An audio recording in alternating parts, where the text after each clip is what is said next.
Hello, let's move on to this example, how to sketch the graph for this quadratic function. So at first, you have, if you have this type of form where you have three terms, ax squared plus bx plus c, then you have to do completing the square. It will be the most easiest one. So what you do is, you do completing the square before you sketching the graph. And at first, of course, you must know the shape of the graph, right? This graph will be open upwards because of the value here, right? The sign of the x squared in front of x squared here, the coefficient of x squared is positive, right? So it means that this graph having a minimum point, right? With this minimum point, you can easily sketch the graph. So but at first you have to do completing the square. So you want to do completing the square, you must make sure there are no the coefficient for x squared is 1, right? So the only way is have to factorize, right? Factorize 2. The 2 out, then you positive 2x. The negative 5, you just leave it. Alright? Just focus on these two, the first two terms. You take out the 2x squared, 2, 4x. Right? So now you do completing the square. Completing the square for this section here. Completing the square.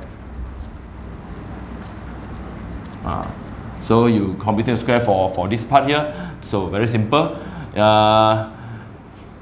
You just adding 2 bracket with square, 2 bracket with the square.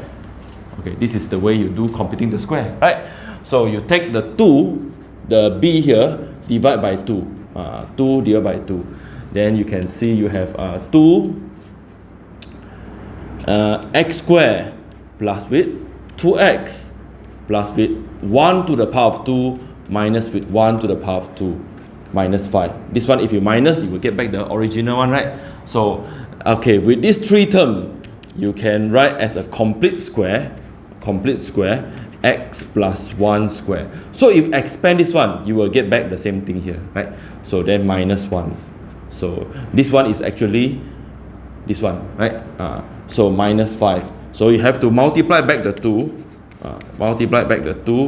that you factorized initially. So you have negative 2, right? Negative 2 minus 5. And you have negative 7. So this is very important. You have reached a complete square, right? For this function. So now you can start sketching the graph. Before that, you know that there is a minimum point, right? Minimum point for this graph. The minimum point here. So very simple, you just take this value here, turn out to be negative. Positive will become negative, and the negative 7 remain. Negative 1, negative 7 will be your minimum point.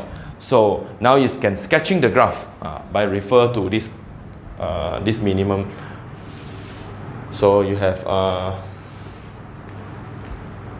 xy axis and negative 1, negative 1. Negatives and negative 1, negative 2, negative 3, negative 4, negative 5, negative 6, negative 7. So this will be your minimum point, right? So means that the graph, they will be going down and passing through this minimum point.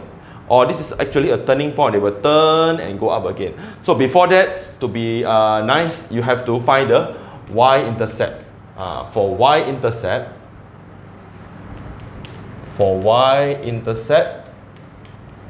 the x will be equals to 0, right? X equals to 0. So you just substitute into the original equation. So you have 0, you have negative 5, right? So it means they will intersect at negative 5. So now it looks nicer. Okay, this is your graph, right? Then you have minimum point, negative 1, negative 7, right? Means that the minimum value of y is negative 7. The graph, there are no graph after below negative 7, right? So then the domain, of course, will still be the same. It will be negative infinity up to infinity, because everywhere along the axis, the value of x, there is a graph, right? There is a graph. But for y-axis, there is only graph for above the negative 7. So the range here will be minimum, right? Minimum is negative 7, include negative 7. Start from negative 7 up to infinity, right? This is a graphical way of graphical approach pendekatan graph to identify the domain and range.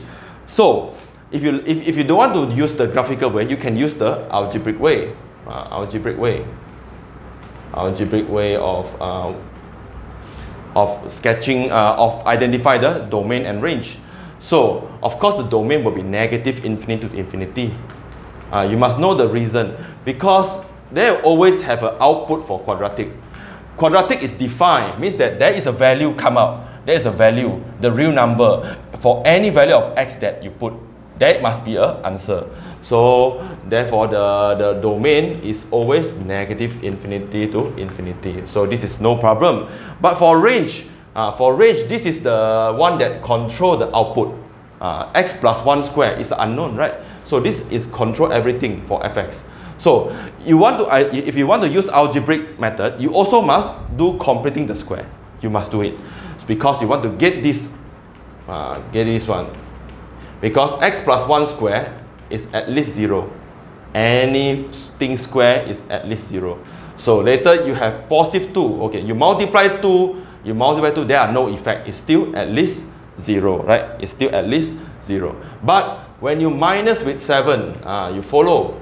When you minus with 7, both sides you also must minus with 7. And this is actually your fx, right? This is actually your fx, right?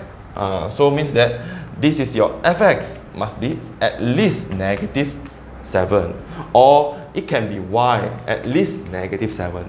Means that the range will be starting from negative 7, because starting from negative 7, right? Negative 7 and beyond, right? Negative 7 and to infinity.